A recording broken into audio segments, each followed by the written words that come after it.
प्रणम्य परमात्मानं सिद्धं त्रैलोक्यवन्दितम् स्वाभाविक चिदानन्द स्वरूपं निर्मलाव्ययम् शुद्ध जीवादिद्रव्याणां देशिकं च जिनीश्वरम् द्रव्यसंग्रह सूत्राणां वृत्तिं वक्ष्ये समासतः जीवमजीवमतत्त्वम् जिणवरवसहेण जेण नेत्तिष्ठम् देवीन्द्रविन्दवन्दम् वन्दे तं सर्वदा शिरसा कहे जीव अजीव जिनवर वृषभ ने लोक में वे वंद्य सुरपति वृंद से वंदन करूं कर जोड़।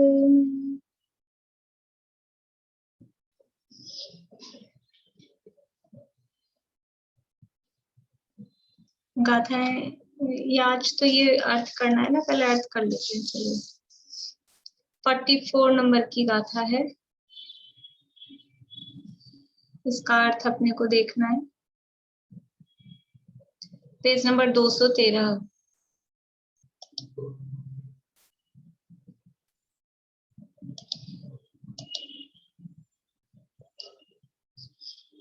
बृहद द्रव्य संग्रह 213 नंबर पेज है, 44 नंबर की गाथा है। गाथा का अर्थ देख रहे हैं केवल। गाथा मैं बोलती हूँ, सुलोचना हवे आप पीछे बोलिएगा। दंसण पुष्पमणाणम् दंसण पुष्पमणाणम् छदमत्थाणं नदोऽन्योका छदमत्थाणं नदोऽन्योका जुगवं जम्हा केवली जुगवं जम्मा केवली नाहे जुगवं तु ते दोवी नाहि जुगवं तु ते दोहि जुगवं जम्मा केवली नाहे जुगवं तु ते दोवी जुगवं जम्मा केवली नाहि जुगवं तु ते दोहि। देखिए अर्थ देख लेते हैं पहले। दंसण पुव्वम दर्शन पूर्वक, दंसण यानी दर्शन, पुव्वम यानी पूर्वक, यानी दर्शन पहले हो उसके बाद में, तो उसको कहते हैं पूर्वक। दर्शन पूर्वक। नाणम यानी ज्ञान। छदमत्थाणम छदमस्थों को। न नहीं। दोनी यानी दो। उवगा उपयोग। छदमस्तों को, छदमत्थाणम यानी छदमस्तों को दर्शन पूर्वक ज्ञान होता है। छदमस्त किसे कहते हैं? जो अल्प ज्ञानी होते हैं, पूर्ण ज्ञानी नहीं है, केवल ज्ञानी नहीं है। आवरण कर्मों के सहित जो हैं, ज्ञानावरण दर्शनावरण का जिनके क्षयोक्षम है अथवा कहें उदय है, तो आवरण कर्मों सहित जो हैं वो कहलाते हैं छदमस्त। आवरण में जो स्थित है, छद्म अर्थात आवरण, आवरण में जो स्थित है अर्थात ज्ञानावरण आदि का उदय, घातिया कर्मों का उदय भी जिनके है वो कहलाते हैं छद्मस्त। तो छद्मस्तों के दर्शन पूर्वक ज्ञान होता है। न दोन्नी उवोगा, दो उपयोग छद्मस्तों के नहीं होते, यानी दर्शनोपयोग और ज्ञानोपयोग ये दोनों जुगवम न दोन्नी उवगा, छद्मस्तों के ये दोनों उपयोग एक साथ नहीं होते। जुगवम नीचे वाली लाइन में है, जुगवम यानी युगपत एक साथ नहीं होते। जहमा यानी इसलिए, जहमा यानी इसलिए, यस्मात। केवली नाहे, केवली नाहे यानी केवली भगवान, केवली नाहे, केवली नाथ, केवली नाथ नीचे संस्कृत में दिया है, केवली नाथे, नाहे यानी नाथे, मतलब केवली भगवान के। जुगवम युगपत, तू अर्थात परंतु, ते यानी वे, दो यानी दोनों, वी यानी अपी भी। अभी शब्दों के अर्थ बताए हैं। जहमा यानी इसलिए, केवली नाथ केवली भगवान के, युगवम यानी युगपत एक साथ, तू यानी परंतु, ते यानी वे, दो यानी दोनों, वी यानी अपी अर्थात भी।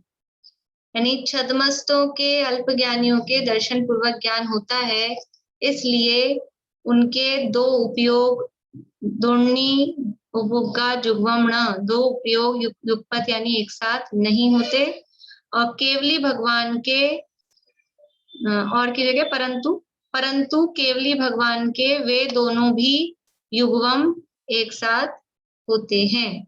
ये यहाँ बताया है कि जो छद्मस्त जीव हैं, अल्पज्ञानी जीव हैं, उनके जो दो उपयोग हैं, दर्शनोपयोग और ज्ञानोपयोग, वो एक साथ नहीं होते, और केवली भगवान के, यानी आप वो जो सर्वज्ञ हो गए हैं, छद्मस्त नहीं है, ऐसे केवली भगवान के दर्शनोपयोग और ज्ञानोपयोग ये दोनों एक साथ होते हैं, युगवम एक साथ होते हैं। ये इस गाथा में बताया है। मतलब दर्शनोपयोग और ज्ञानोपयोग में, या दर्शन और ज्ञान की उत्पत्ति का क्या नियम है छद्मस्तों के लिए और केवली भगवान के लिए, वो यहाँ पर बताया है। अर्थ देखिए, गाथार्थ। छद्मस्त जीवों को दर्शन पूर्वक ज्ञान होता है, क्योंकि छद्मस्तों को ज्ञान और दर्शन ये दोनों उपयोग एक साथ नहीं होते। दर्शनोपयोग पूर्वक ज्ञानोपयोग होता है छद्मस्त जीवों को, ये दोनों उपयोग एक साथ नहीं होते। केवली भगवान को ज्ञान और दर्शन ये दोनों उपयोग एक साथ ही होते हैं। ये इस गाथा का अर्थ है। और इस गाथा की टीका में बहुत बहुत विशेष बातें इस गाथा की टीका में बताई गई हैं, वो जो हम टीका पढ़ेंगे जब देखेंगे।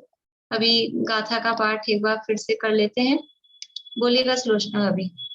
दंसण पुवम्णाणम, दंसण पूवमृणाणं, छद्मत्थाणं नदोन्नियोका, छद्मत्थाणं नदोनियुवका, जुगवं जह्मा केवली, जुगवं जम्मा केवली, नाहे जुगवं तु ते दोवी, नाहि जुगवं तु ते दोवी, दंसण पुवम्णाणं छद्मत्थाणं नदोन्नियोका, जुगवं जह्मा केवली, नाहे जुगवं तु ते दोवी।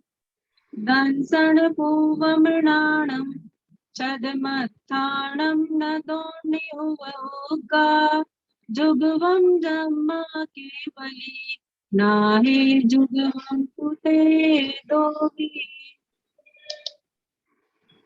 ठीक है, किसी को कोई दिक्कत शब्दों में? चलिए, ये तो गाथा का पाठ मैं कल करवा लूंगी। और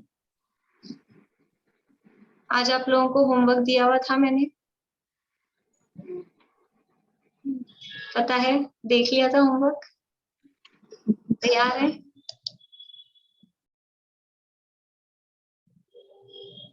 क्या होमवर्क था रजनी जी? होमवर्क क्या था? मैंने नहीं देखा दीदी। देखा ही नहीं, बढ़िया। यूज नहीं लेते व्हाट्सएप? नहीं, हमारे थोड़ा 5-7 दिन से कुछ चल रहा था घर में, अच्छा, मतलब चलिए। हाँ शिमला, अभी क्या होमवर्क था? 14 गुणस्थानों की बनविच्युति। हाँ, 14 गुणस्थानों की, गुणस्थानों में बनविच्युति। ठीक है, बढ़िया। हाँ, पहले आप लोग बताएंगे। एक से 6 गुणस्थान की संख्या बतानी है केवल। पहले में कितनी, दूसरे में कितनी, केवल संख्या। बोलिए पूर्णिमा आंटी। पहले गुण स्थान में 16 प्रकृतियों की बंध विच्छुत्ति होती है। दूसरे गुण स्थान में 25 प्रकृतियों की बंध विच्छुत्ति। तीसरे गुण स्थान में 0। चौथे गुण स्थान में 10 प्रकृतियों की बंध विच्छुत्ति। पांचवें गुण स्थान में 4 प्रकृतियों की बंध विच्छुत्ति और छठवें गुण स्थान में 6 प्रकृतियों की बंध विच्छुत्ति होती है। सातवें की और बता दीजिए, 7 हो जाएंगे। सातवें गुण स्थान में एक ही प्रकृति की बंध विच्छुत्ति होती है। आठवें गुण स्थान में 36 प्रकृतियों की बंध विच्छुत्ति। नौवें गुण स्थान में 5 प्रकृतियों की बंध विच्छुत्ति और 10वें गुण स्थान में 16 प्रकृतियों की बंध विच्छुत्ति। 11वें 12वें में 0 और 13वें गुण स्थान में 1 प्रकृति की बंध विच्छुत्ति होती है। और 14वें में तो है ही नहीं है, बंद ही नहीं है, तो कहाँ विच्छुत्ति होगी। 14वें में बंद भी नहीं है, विच्छुत्ति। बहुत बढ़िया। ये गुणस्थानों में बंद विच्छुत्ति संख्या हमने देखी है। पहले गुणस्थान में 16 बंद प्रकृतियों की बंद विच्छुत्ति होती है। वो 16 प्रकृतियां कौन सी हैं?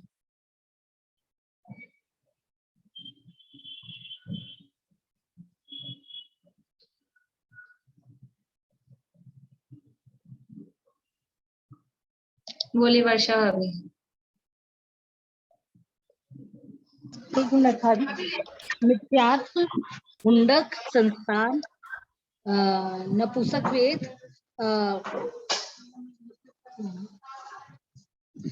मिथ्यात्व, हुंडक, संस्थान, नपुंसक वेद, असंप्रात, स्फटिक, सहनन, एकेंद्रिय, जाति, स्थावर, आतप, सूक्ष्म, अपर्याप्त, साधारण। द्विएंद्रिय, त्रिएंद्रिय, चतुरेंद्रिय, जाति के जीव और 3 नरक त्रिक। नरक त्रिक में क्या? नरक गति, नरकायु और नरकागति, अनापूर्वी। नरक गति अनुपूर्वी। ठीक है, चलिए शिमला अभी बोलिए फिर से। इसमें मिथ्या प्रकृति, हुंडक संस्थान, असंप्राप्त सर्पाटी का चयन, एक इंद्रिय जाति, नपुंसक वेद और आतप और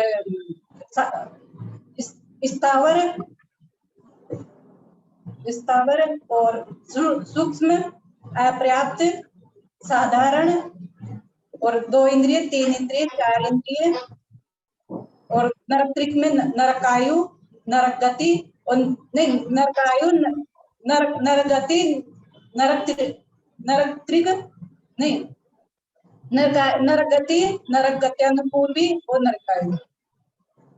बढ़िया। ये 16 प्रकृतियों की बंध विच्छुत्ति पहले गुणस्थान में होती है। दूसरे गुणस्थान की बंध विच्छुत्ति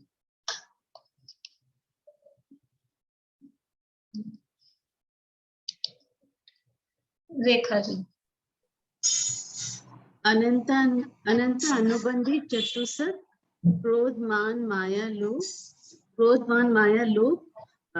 स्त्यान वृद्धि, निद्रा, प्रचला, दुर्भग, दुस्वर और अनादि।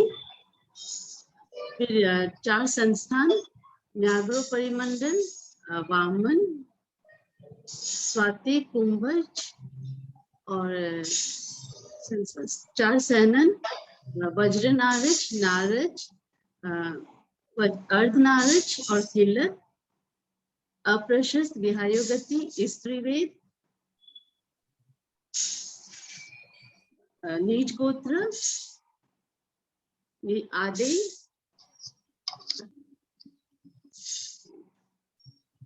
उद्योत, तिर्यंच गति, तिर्यंच गत्यानुपूर्वी और तिर्यंच आयु।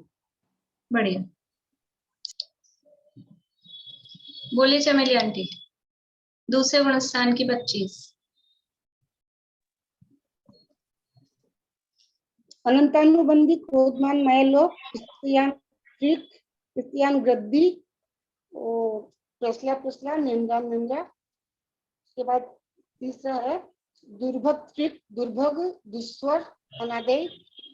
चार संस्थान में न्यग्रोध परिमंडल स्वाति संस्थान न्यग्रोध परिमंडल संस्थान स्वाति संस्थान वामन पूज्य संस्थान।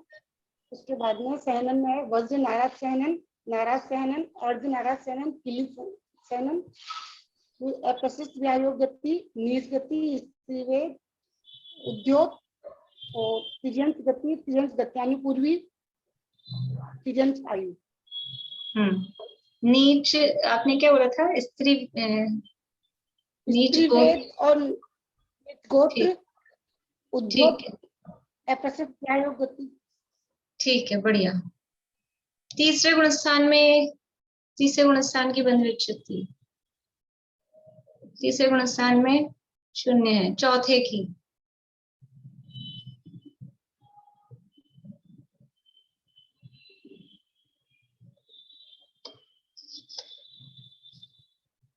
बोलिए सुधा जी।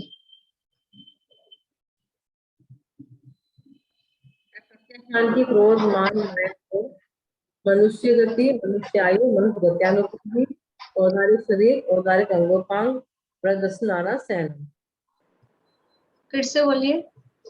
अनंत अप्रत्याहान क्रोध मान माया लोभ मनुष्य गति मनुष्य आयु मनुष्य गत्यानुपूर्वी औदारिक शरीर औदारिक अंगोपांग और प्रदर्शनाना सहन। ठीक है, हाँ समीक्षा बोलो चौथे गुणस्थान की। अप्रत्याख्यानावरण चतुष्क क्रोधमान माया लोभ फिर वज्र वृषभ नाराज सहनन फिर उसके बाद में मनुष्य गति मनुष्य गत्यानुपूर्वी और मनुष्यायु फिर औदारिक द्विक मतलब कि औदारिक शरीर और औदारिक अंगोपांग। बढ़िया। पांचवे गुणस्थान की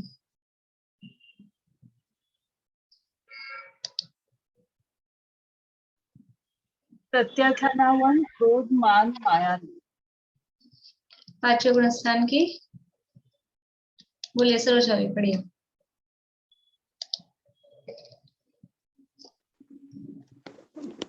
वो प्रत्याख्यानावरण क्रोध मान माया लोभ। प्रत्याख्यानावरण क्रोध मान माया और लोभ।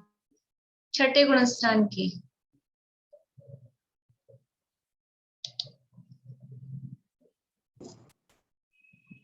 बोले नीलम भाभी। कौन चौथा बोलना है? छठा सिक्स्थ में प्रमथ विरत में अस्थिर अशुभ असाता वेदनीय अयश कीर्ति अरति और शोक। रेखा भाभी।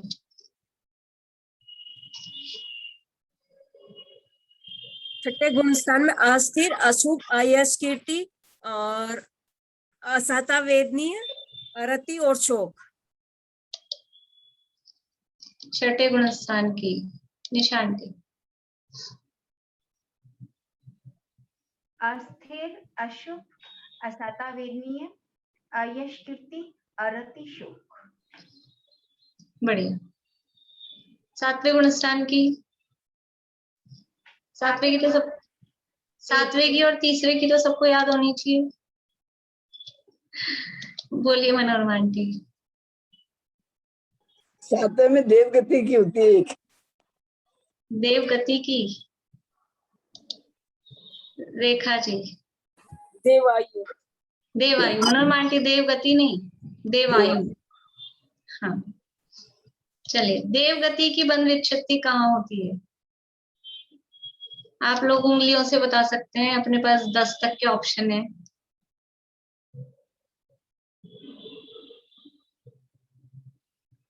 विनीता जी ये 7 हो रहे हैं।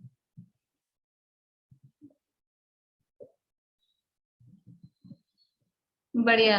8वें गुणस्थान में 8वें गुणस्थान में देवगति की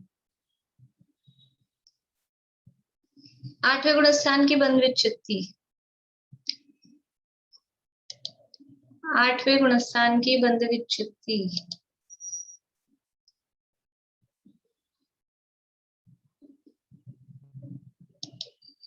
बोलिए निशान जी। तीनों भाग के अलग अलग बताऊं?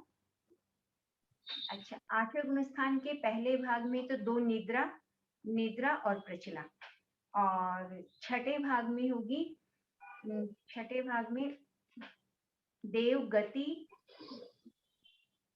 गति जाति, देव गति, पंचेंद्रिय जाति, शरीर 4 शरीर होंगे, वैक्रियक, आहारक, कार्मन और तेजस। आंगोपांग 2 होंगे, वैक्रियक, आहारक। निर्माण, फिर बंधन संघात नहीं होंगे, फिर संस्थान समचतुर संस्थान, स्पर्श रस गंध वर्ण, फिर देव गत्यानुपूर्वी, प्रशस्त विहायो गति, अगुरु लघु, उपघात, परघात, उच्छ्वास, तीर्थंकर नाम प्रकृति, प्रत्येक, त्रस, सुभग, सुस्वर, सुप, स्थिर, आदे, पर्याप्त, बादर। पूरी हो गई? सुस्वर हो गया? हाँ, पूरी हो गई। ठीक है, और आगे? 4 और है, अरति, शोक, भय, जुगुप्सा, 7वें स्थान। अरति, शोक, भय, जुगुप्सा। अरति शोक तो छठे में गई। हाँ, छठे में तो ये गई ना। अच्छा, वो छठे में और ये 7। अभी कौन सी जा रही हैं? जो ये 30 हुई, ये तो गई छठे भाग में, और अरति, शोक, भय, जुगुप्सा 7वें में जाएगी नहीं? प्रमिला जी करेक्ट करिए। हास्य रति भय जुगुप्सा। अरति शोक नहीं, हास्य रति, आप उल्टा बोल रहे हैं। अरति शोक तो छठे में गई। अरति तो छठे में ही चली गई थी, गलत हो गया। हास्य रति, भय जुगुप्सा, ठीक है, बढ़िया। हाँ, 8वें गुणस्थान की बंध विच्छुत्ति फिर से बोलनी है किसी को? बोलिए प्रमिला जी, आप बोलिए, याद है? हाँ, पहले भाग में 2 निद्रा गई, निद्रा और प्रचला, और बाद में 30 है छठे भाग में। गति 1, जाति, गति देवगति, और जाति में पंचेंद्रिय जाति, गति जाति, 4 शरीर, औदारिक, वैक्रियक, आहारक, तेजस, कार्मण।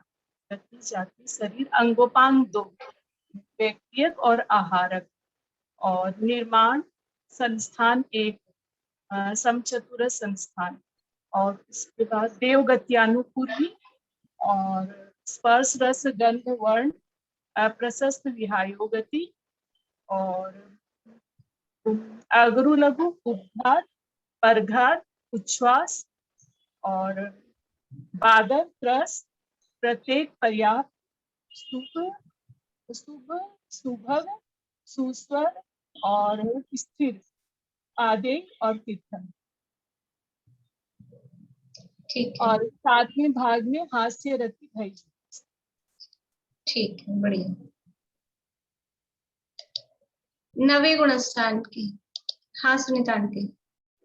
एक इन्होंने गलत बोला, अप्रशस्त नहीं है, प्रशस्त है व्याय गति। बोला, मुझे भी लगा तो, लेकिन मुझे लगा वो बोलते बोलते बीच में आ जाता है ना, तो मैंने इसलिए, मुझे लगा तो था आ बोला है क्या, लेकिन मुझे लगा वो बोलते बोलते ऐसे अपन बोलते हैं ना, उसमें आ गया क्या। नहीं है वो, प्रशस्त भी है वो। हाँ सुनीता आंटी बोलिए 9वें गुणस्थान की। 9वें में प्रथम भाग में पुरुषवेद, और दूसरे भाग में संजलन क्रोध, फिर तीसरे भाग में संजलन क्रोध, मान, माया और लोभ, चौथे भाग में और 5वें भाग में, मतलब 5 प्रकृति जाती है। हाँ, एक एक भाग में क्रम से एक एक, बढ़िया। 10वें गुणस्थान की विनीता जी।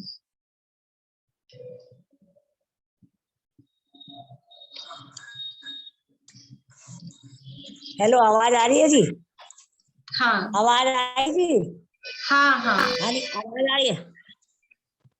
10वें गुणस्थान में 16 प्रकृति की बंध विच्छुत्ति होती है। ज्ञानावरण की 5, दर्शनावरण की 6, अंतराय की 5। दर्शनावरण की 6 में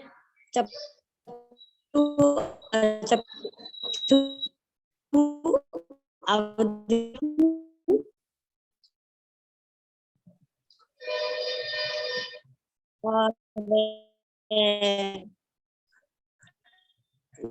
निद्रा और प्रचला और केवल ज्ञान, केवल दर्शन। हाँ भारती आंटी, 6 दर्शनावरण की, ज्ञानावरण को 5 अंतराय की, तो पाई आई क्या? आवाज आ गई आपकी, पर वो दर्शनावरण की तो 6 है नहीं कोई। भारती आंटी कहेंगी मैं क्या गलती बोली?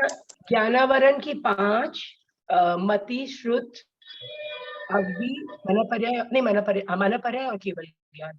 और दर्शनावरणी की 4, चक्षु, अचक्षु और अवधि और केवल दर्शन, अवधि और केवल दर्शनावरण। और 5 अंतराय, दान, वीर्य, लोभ, उपभोग और अंतराय नहीं, भोग, वीर्य अंतराय, और यशस, कीर्ति और उच्च गोत्र। हाँ, यशस, कीर्ति और उच्च गोत्र। विनीता जी, दर्शनावरण की 6 नहीं है, दर्शनावरण की 4 है, फिर एक नाम कर्म की है और एक गोत्र कर्म की है। इस तरह से ये 16 होती है। 5 ज्ञानावरण की, 5 अंतराय की 10, 4 दर्शनावरण की 14 और 2 उच्च गोत्र और यशस, कीर्ति, ऐसे करके 16। 13वें गुणस्थान में जो एक प्रकृति की बंध विच्छुत्ति होती है, चलिए मीना चाची एक तो बोली दीजिए। सातावेदनी की। सातावेदनी की, ठीक है, बढ़िया। इस तरह से ये बंध विच्छुत्ति, अभी तो सिंपल पूछिए, मैं कल फिर से पूछूंगी। जो लोग आज नहीं पढ़ के आए हैं, काम चल गया है, मैंने नहीं पूछा उनसे जो नहीं पढ़ के आए थे, तो कल सबसे पूछूंगी। और कल वैसे पूछूंगी मैं प्रकृतियों के नाम देके फिर कौन से गुणस्थान में होती है। तो आप लोग, ऐसा नहीं है कि आज हो गया तो अब छुट्टी मिल गई, छुट्टी नहीं मिलेगी। बोलिए निशान की। फिर जैसे आप संवर बोलेंगे तो चौथे गुणस्थान में 41 प्रकृतियों का संवर होगा। 7वें गुणस्थान, आप थोड़ा जोर से बोलिए, आपकी आवाज बहुत धीरे आ रही है। चौथे गुणस्थान में फिर 41 कर्म की वो संवर होगा। हाँ। और 5वें में 51 की, और 6ठे में 55 का संवर होगा। मैंने तो जोड़ जोड़ के लिखा है। हाँ। और 7वें में 61 का संवर हो जाएगा। हाँ, वो संवर में इनको जोड़ते जाएंगे, पर में पूछना था मेन तो, जैसे 9वें में 98 की हो गई, 10वें में 103 कर्म प्रकृतियों का संवर होगा। ठीक है, 11, 12, 13 में 119 का ही होगा क्या? हाँ, एक अभी है ना। हाँ, सातावेदनी बाकी है ना, 119 का। 11, 12, 13 और 14वें गुणस्थान में कितनी बोलेंगे? 120। हाँ, पूरा संवर ही है वहां तो। पूरा ही। ये जो 13वें गुणस्थान में जब अरहंत स्थिति में रहते हैं, तो जैसे महावीर भगवान को केवल धन्यतेरस के दिन वो उनका समक्षरण का विघटन हो गया था, तो उस समय उनका मन वचन काय का सब चला गया था, मन वचन काय बल चला गया था। नहीं, मन वचन काय तो मतलब वैसे तो है नहीं, पर वो जो योग है वो योग रुक जाता है। योग ही पूछ रही हो, योग रुक जाता है, तो वो 2 दिन तक बिना योग रहे। फिर से बोलिए, आज मेरा नेट वीक है क्या? मुझे सबकी आवाज धीरे आ रही है। मैं कह रही हूँ फिर वो 2 दिन तक रहे ना कि धनतेरस के बाद में, तो वो फिर बिना योग के रहे क्या? देखिए, वो जो योग निरोध जिसे कहा जाता है ना, वो योग निरोध का मतलब है वो स्थूल योग निरोध है। वो अयोग केवली गुणस्थान 14वां वो अलग चीज है, वहां वास्तव में वो योगों का अभाव हुआ है। यहाँ जो योग निरोध कह रहे हैं, ये बाहर में वचन की क्रिया, बाहर में शरीर की क्रिया वो रुक गई है। और मनोयोग तो उपचार से कहा गया है, मन है नहीं केवली भगवान के, लेकिन मनोयोग कहा गया है वो उपचार से। सत्य और अनुभव मनोयोग कहा गया, हमने योग मारना में पढ़ा था, वो उपचार से कहा है, वास्तव में है नहीं। तो वो तो उपचार का ही था, वास्तव में था ही नहीं। और वचन योग था 13वें गुणस्थान में, तो वो भी रुक गया। और काय योग भी था 13वें गुणस्थान में, विहार आदि की क्रियाएं होती थी, वो भी रुक गई। तो वो स्थूल जो बाहरी शरीर का और वचन का जो भी हलन चलन जो होता था वो रुका है, उसकी अपेक्षा से योग निरोध वहां कहा है। किसी का योग निरोध 1 महीने तक रहता है, किसी का 15 दिन, किसी का 2 दिन, तो वो इतने 15 दिन तक 14वां गुणस्थान रहा है, ऐसा नहीं। वो अयोग केवली गुणस्थान वो अलग चीज है, और यहाँ जो योग निरोध कह रहे हैं वो स्थूल योग निरोध की बात है।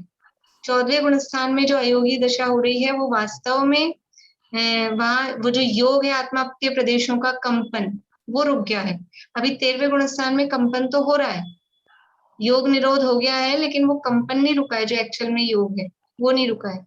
वहां स्थूल योग निरोध की बात की गई।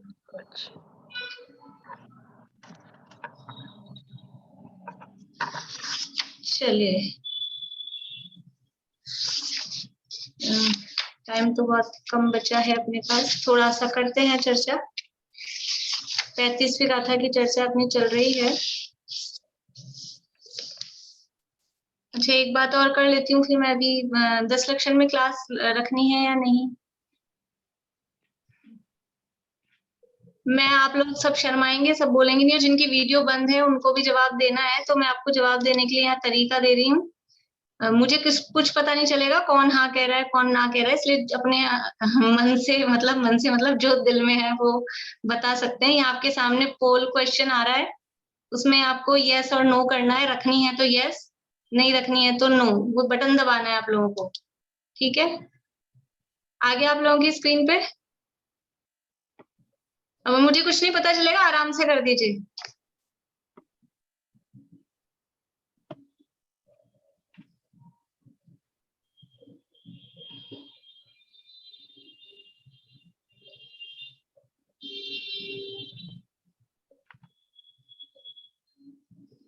क्या बात है, कुछ लोग बार बार में बदल रहे हैं। हो गया सबका फाइनल?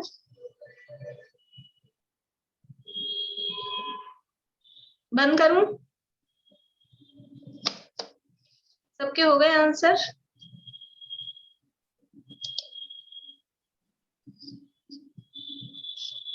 देखिए 70% यस किया है, 30% ने नो किया है। दिख रहा है आप लोगों को?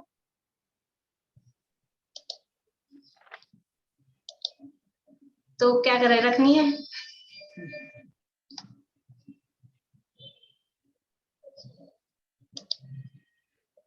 देखिए 2 बजे से, हाँ बोलिए प्रमिला जी। इवनिंग क्लास में प्रॉब्लम होगा थोड़ा। इवनिंग की बात, हाँ मैं इवनिंग में करूंगी। इवनिंग तो मैं मना ही करने की सोच रही हूँ, क्योंकि वो फिर शाम को सामायिक वगैरह का सब टाइम नहीं रह पाता है। वो शाम को बात कर लेंगे, आज शाम को जो क्लास होगी ना उसमें। अभी तो अभी वाली क्लास की बात कर रहे हैं। 2 बजे से संजीव जी का चलेगा तत्वार सूत्र पे, 2 से 3:30 उनका चलेगा। एक दिन में एक अध्याय वो करेंगे। इसके अलावा स्मारक से भी कोई अलग अलग विद्वान वो 2 बजे से नहीं 2:30 बजे से करेंगे, वो 2:30 से 3:30 तक। वो तत्वार सूत्र का एक दिन में एक अध्याय वो स्मारक से भी चलेगा। और उसके बाद में संजीव जी की 4:45 से 4:45 लगभग वो प्रवचन सार की क्लास चलेगी। तो वो तो उसमें तो कोई प्रॉब्लम ही नहीं है, वो तो चली जाएगी। अब ये जो तत्वार सूत्र की चलेगी, तो मेरे को पहले ये बात भी बोलनी चाहिए थी। तो भाई आप लोग उसमें ज्वाइन करेंगे, वो तो उनकी तो रिकॉर्डिंग चलेगी, संजीव जी की तो यूट्यूब पे रहेगा। और अपनी क्लास आपने को रखनी है तो फिर अपन अपनी रखें, फिर आगे जिनको सुनना है वो आगे पीछे सुने। और अगर जितने 70% लोगों ने हाँ किए, वो 70% लोग वो सब सुने, तो मुझे बंद करने में कोई प्रॉब्लम नहीं है। अपने मतलब अपन तो अपना दूसरा जो भी चलेगा वो करेंगे। तो रखनी है क्लास? जिन्होंने हाँ की है उनके हाँ है। अभी तो किसी का भी गर्दन एक आध लोगों के अलावा किसी की भी नहीं हिल रही है, बाकी की तो वीडियो ही बंद है। चलिए, और कल तक का समय है। तत्वार सूत्र की बात अभी तत्वार सूत्र में कर लेंगे। चलिए, 35वीं गाथा में अपनी चर्चा चल रही थी अनुप्रेक्षा के संबंध में। वो एक थोड़ा सा टॉपिक अपना अधूरा भी था, उसको पूरा कर लेते हैं। 15 मिनट का समय है। 35वीं गाथा का पाठ करते हैं। वद समिधि गुत्तियो धम्मानुपेहा परिसहजोय चारित्तम बहुभेया नायवा भाव संवर विशेषा। व्रत, समिति, गुप्ती, धर्म, अनुप्रेक्षा, परिचर्या और अनेक प्रकार का चारित्र, इन सबको भाव संवर के भेद जानना। ये सब भाव संवर के भेदों की चर्चा यहाँ चल रही है। उसमें व्रत, समिति, गुप्ती और धर्म, धर्म की चर्चा हम कर रहे हैं। धर्म नहीं, सॉरी, अनुप्रेक्षा, अनुप्रेक्षा की चर्चा हम कर रहे हैं। और अनुप्रेक्षाएं 12 होती हैं। उसमें से हमारी चर्चा अशुचि अनुप्रेक्षा के संदर्भ में, शरीर की अशुचिता,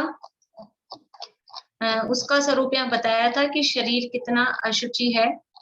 और शरीर की अशुचिता के बाद में अब शुचि क्या है, पवित्र क्या है, वो बात यहाँ पर बता रहे थे। पेज नंबर 126, पेज नंबर 26 नहीं, 128, पेज नंबर 128 पर यहाँ अशुचि भावना के अंतर्गत यहाँ बता रहे हैं कि अशुचि क्या है और अब शुचि क्या है। शरीर अशुचि है, अशुचि से बना है, अशुचि ही निकालता है और वो उसका स्वरूप भी अशुचि में है। अपवित्र वस्तुओं से, यानी जो उसकी उत्पत्ति का बीज है वो अपवित्र है, और वो जिससे बना हुआ है वसा, रुधिर, मांस आदि, वो अपवित्र हैं। और इसमें से निकलता क्या है, निकलने वाली चीजें भी सब अपवित्र हैं। और जो कोई भी पवित्र वस्तु भी इसके संपर्क में आती है तो वो पवित्र वस्तु भी उसके संपर्क से अपवित्र हो जाती है। ऐसा अपवित्र ये शरीर है। एक तो पारस पत्थर होता है कि उस पारस पत्थर के संपर्क में जो आए, जो उसके टच करे, तो वो टच करने वाले को सोना बना देता है। और ये शरीर कैसा है, अशुचि, कि इससे जो टच हो तो ये अपनी अशुचिता उसमें डाल देता है मतलब वो भी जो पदार्थ इसके संपर्क में आ रहा है, जो इससे टच हो रहा है, वो पदार्थ भी अशुचि, अपवित्र हो जाता है। तो फिर क्या दुनिया में कुछ भी शुचि या कुछ भी पवित्र नहीं है? तो कह रहे हैं कि ऐसा नहीं है। अब शुचित्व का, पवित्रता का कथन किया जाता है। देखिए पेज नंबर 128 पर, ये हिंदी में ऊपर से, सहज शुद्ध केवल ज्ञानादि गुणों का आधारभूत होने से और स्वयं ही निश्चय से शुचिरूप होने से परमात्मा ही शुचि है। इस लाइन की चर्चा अपन ने की थी, इसके आगे भी शायद थोड़ी सी चर्चा की थी। सहज शुद्ध केवल ज्ञानादि गुणों का आधारभूत होने से और स्वयं ही निश्चय से शुचिरूप होने से, दो कारण बता रहे हैं।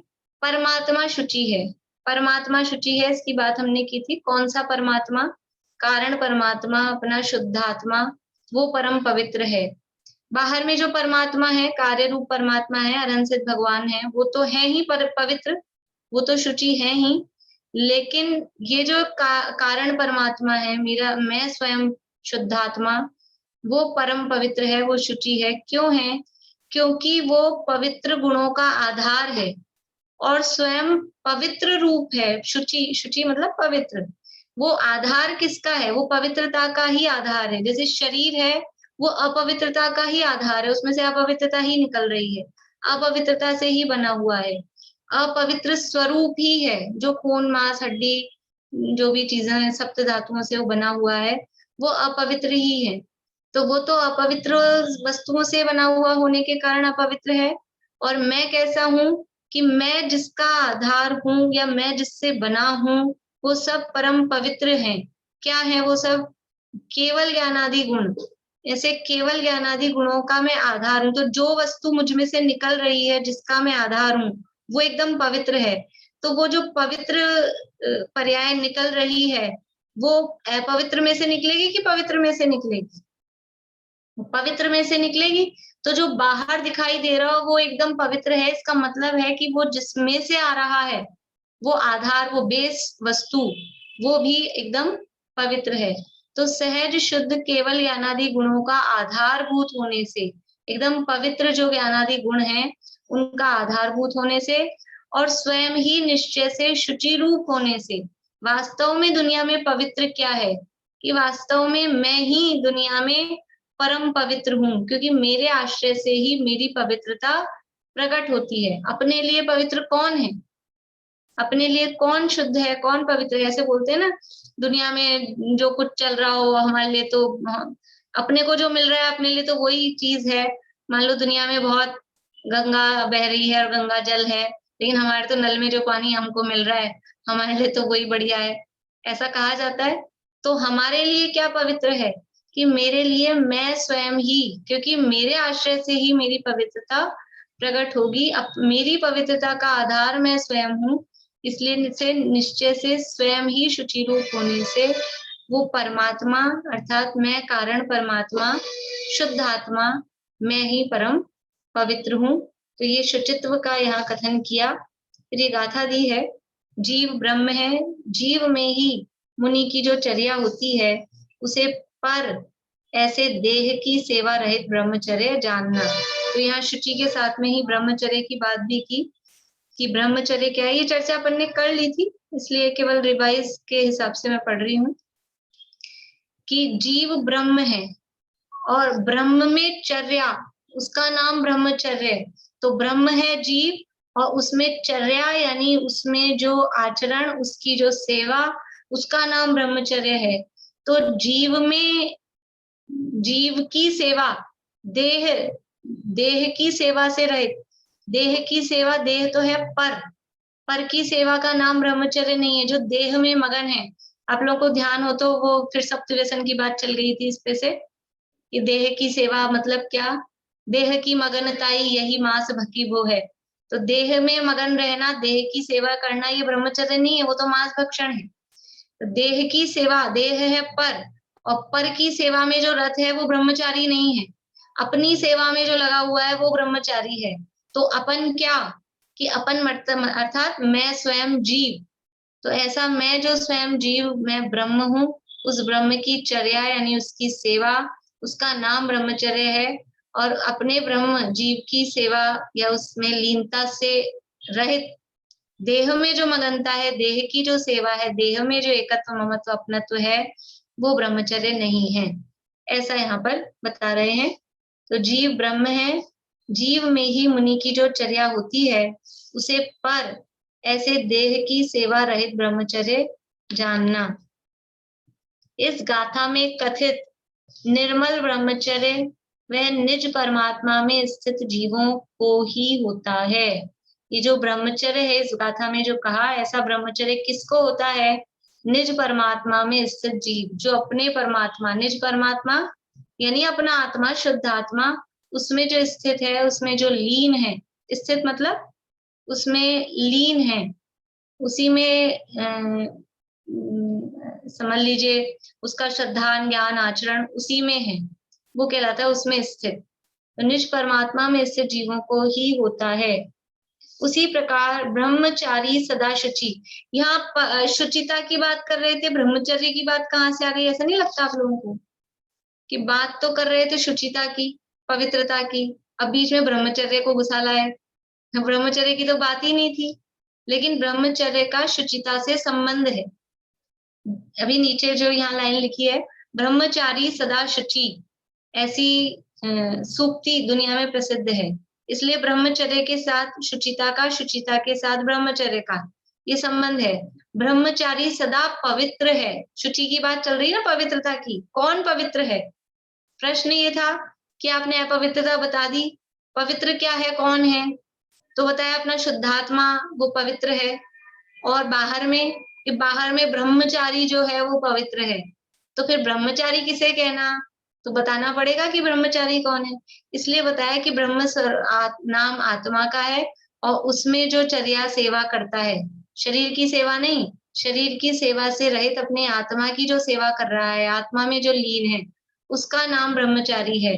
और ऐसा ब्रह्मचारी वो सदा शुचि, वो सदा पवित्र है। ब्रह्मचारी सदा शुचि, ऐसा कहते हैं कि जैसे हम सुबह किचन में जाना है, अभी आजकल की बात नहीं करती हूँ, लेकिन नियम कानून तो ये है कि सुबह किचन में जाना है तो नहा धोकर, गृहस्थ लोग रसोई में नहा धोकर प्रवेश करते हैं। अभी कौन बिना नहाए घुस जाता है उसकी बात मैं नहीं करूंगी, कोई कहे कि सब चलता है तो वो तो सब चलता है, चलाने में कुछ भी हो सकता है, लेकिन रसोई में नहाकर प्रवेश करने की परंपरा है भारतीय संस्कृति में।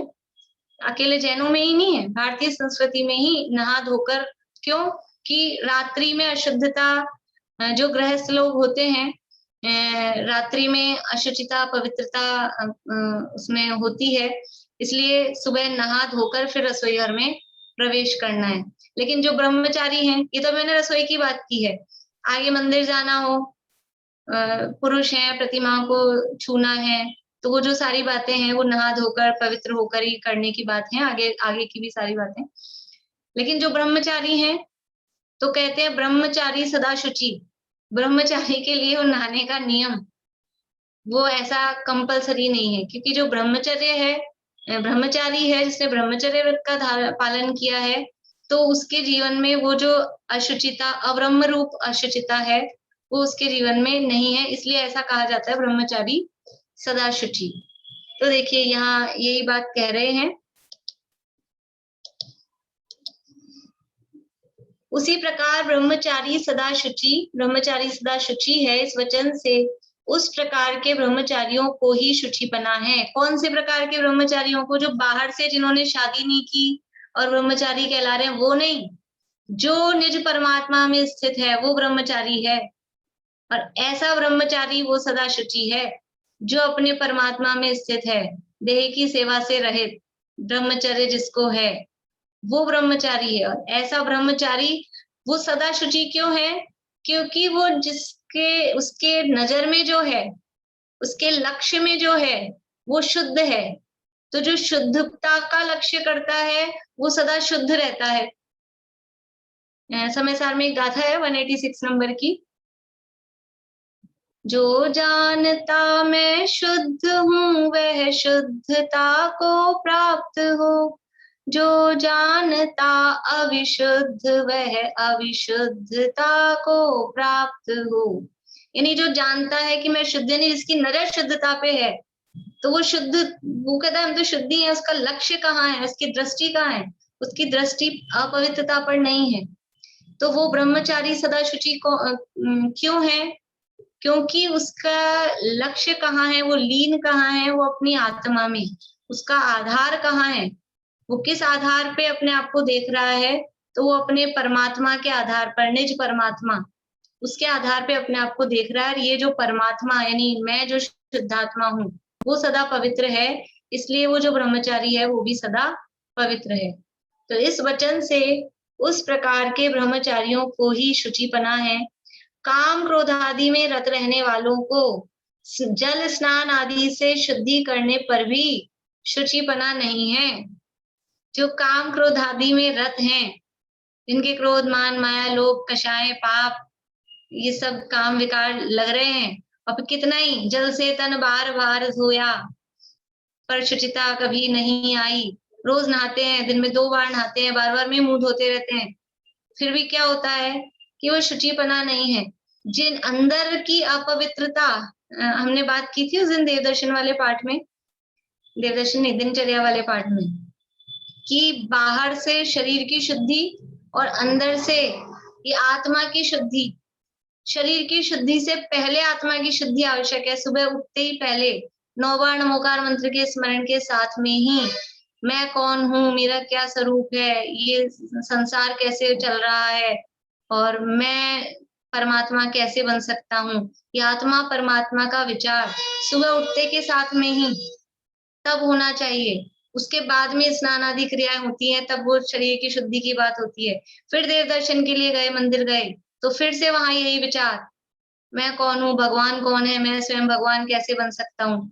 क्योंकि ये अंदर की जो अपवित्रता है, ये अंदर की अपवित्रता को दूर करना वो परम आवश्यक है। ये जो हमारे कषायों के, पंचेंद्रिय विषयों के, काम क्रोध आदि के परिणाम है, इनके कारण ये आत्मा ये अपवित्र होता रहता है। बच्चों की पोयम में, आत्मा हमारा हुआ है क्यों काला, राग से मैला हुआ है झमेला। ये राग द्वेष से आत्मा काला हो जाता है, मैला हो जाता है। इसलिए ये जो काम क्रोध आदि में रत रहते हैं, लीन रहते हैं, रत मतलब लीन रहते हैं, वो जल से, साबुन से, शैम्पू से, फिर क्या क्या कुछ भी लगाओ, किसी से भी शुद्धि करेंगे तो भी वास्तव में शुचिपना नहीं है। इस प्रकार से ये तो समझ लीजिए आज अपना कल मतलब पिछली बार का रिवीजन ही हुआ है। अब आगे जो कहा है फिर मैं उसको चालू नहीं करती हूँ क्योंकि समय अपना हो गया है। कल पढ़ेंगे इसको, अभी कल का दिन तो है ही, और कल डिसाइड कर लेंगे, फाइनल कल डिसाइड कर लेंगे क्लासेस रखनी है या नहीं रखनी है। अगर 100% लोग वो वाली ज्वाइन करते हैं, वो जो और जगह से चल रही हैं, संजीव जी की चल रही हैं या स्मारक की चल रही हैं, तब तो ठीक है। लेकिन अगर 5-7 लोग ही ज्वाइन करें और बाकी लोग फिर टाइम पास करें घर में ही, तो 10 लक्षण के दिनों में तो फिर वो उचित नहीं होगा। काफी लोग ऐसे होते हैं जो केवल मतलब फिर वो नहीं करते हैं ज्वाइन, ऐसा मुझे लगता है, ऐसा मैंने देखा हुआ है। तो अगर दूसरी ज्वाइन करेंगे डेफिनेटली तब तो अपन बंद करेंगे, कोई दिक्कत नहीं है। लेकिन अगर वो भी नहीं करें और ये भी नहीं करें, इधर से भी जाए उधर से भी जाए, तो वो तो 10 लक्षण में उचित नहीं है। इसलिए कल और अपन फाइनल डिसीजन ले लेंगे, कल बता दूंगी मैं आपको। अभी यहीं पूरा करते हैं। जय श्री